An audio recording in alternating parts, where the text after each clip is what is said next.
SIM కార్డులో అమ్మేటోడు చేసిన టోక్రా తెలిస్తే దిమ్మ తిరిగి మైండ్ బ్లాక్ అయిపోయింది. ఏంటా ఇలా కూడా డబ్బులు కొట్టేస్తారా అని షాక్ అవుతాడు. హైదరాబాద్ లో సిమ్స్ అమ్మే వ్యక్తికి ఒక నంబర్ నచ్చిందంట. వెంటనే తన ఫోన్ లో వేసుకుని యాక్టివేట్ చేశాడు. స్టూడియో ఒకేసారి తిరిగిపోయింది. సిమ్ యాక్టివేషన్ అవ్వంగానే బ్యాంక్ నుండి ఎస్ఎంఎస్లు వచ్చాయి. ఈ బ్యాంక్ ఖాతాలో ఈ నంబర్ కి లింక్ అయింది ఉండడం వల్ల డబ్బులు వేయంగానే ఎస్ఎంఎస్లు రావడం స్టార్ట్ అయిపోయింది. అంతే, వెంటనే బ్యాంక్ అకౌంట్ హ్యాక్ చేసి డబ్బులు సొంతం చేసుకోవాలని అనుకున్నాడు. Axis bank mobile banking app ద్వారా మొత్తం అకౌంట్ క్రెడిట్ చేసి రాబట్టుకున్నాడు. లాగిన్ అయ్యి రాగానే మొబైల్ నుంచి 20 lakhs వరకు వేరే రూట్ లో మళ్లించేశాడు.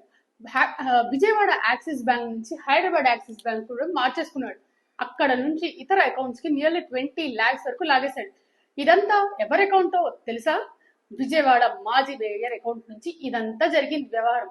వాళ్ళు అకౌంట్ లో గతంలో ఎప్పుడు ఈ నంబర్ ఇచ్చి లింక్ చేశారు అకౌంట్ కి. అంతే, దాని తర్వాత అది యాక్టివ్ లాగా లేదు. ఇప్పుడు యాక్టివేట్ అవ్వగానే డబ్బులన్నీ స్వాహ. మాజీ మేయర్ ఇచ్చిన కంప్లైంట్ విజయవాడ పోలీసులు కేసు ఫైల్ చేయడం జరిగింది. ఈ వ్యవహారం అప్పుడు వెలుగులోకి వచ్చింది.